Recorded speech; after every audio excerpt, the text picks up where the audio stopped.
Insights of All Trades podcast. Something else that we have a lot of common ground on, we've mentioned it quite a bit. We haven't really dived into it too much, is your podcast, the Dashing Agent podcast. So what inspired you to start a podcast, and what are you kind of hoping to get out of that? Or I just thought it would be fun. Yeah. And it has been. It's been really fun. Yeah, that's what we were just kind of like, it's really fun. So you're like 4 episodes deep now. I'm working on the 4th. Yeah, it's I really just chat with my filmmaking buddies, and we just talk about, the struggles of being poor and trying to make movies. Yeah. But yeah, we don't have any. I'm kind of just letting it go on its own. Like, each episode. I don't want it. So far with the 3 episodes we've done, they've all just been like interviews, which is fun. I'd like to do other things with it sometime, but Okay.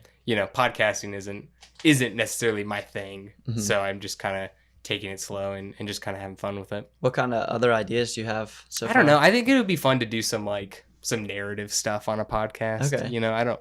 I don't have any ideas, but doing like stories or like skits, if you will, I think could be cool. I'd like to do some more like deep dives on different topics. Like I'd like to go interview other people, and I don't know. I don't really know. But I want to leave it open. I don't want to the Dashing Agent podcast doesn't have a real sort of structure, because I want to be able to do whatever I want to do with it. Yeah. That's almost how we're doing it too. Yeah. We don't have much of a structure to it, but we're kind of just feeling out like what we enjoy with it. Yeah, and I'm sure also, you're figuring out what you like more and more with each episode. And it is like good feedback, even just listening to our own podcast, like hearing, I say like a lot. Like I just did that. Yeah, I think we've become very critical of ourselves listening back through, which is easy to do. You think about the fillers that you're using. I use sure a lot. Like if someone's, I just go, sure, sure, yeah. The last one I did, I said like 40 times in the first thing. I was like, oh my gosh. And I also, like I don't know if other people pick up on it quite as much, but I'll say like the same word, like absolutely, like 5 times in a row. Like just, I don't know. It's just good feedback for sure.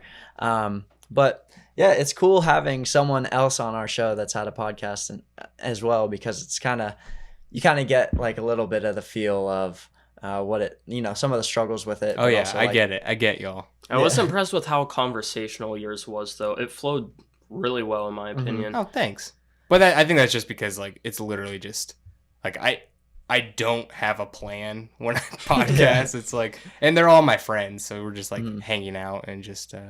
It was actually nice. The second podcast with Dan Kushner, who's in LA now, we just called on Skype, and I recorded that, and that was nice because I hadn't talked to him in a few weeks. He moved in March or whatever, and so we just caught up.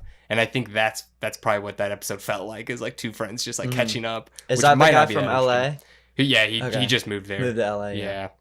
But yeah, so that might be boring for some people, because it's just us chatting. But I don't know, it's fun. As long and as again, it's fun, 6 people listen to it, so who cares? Yeah.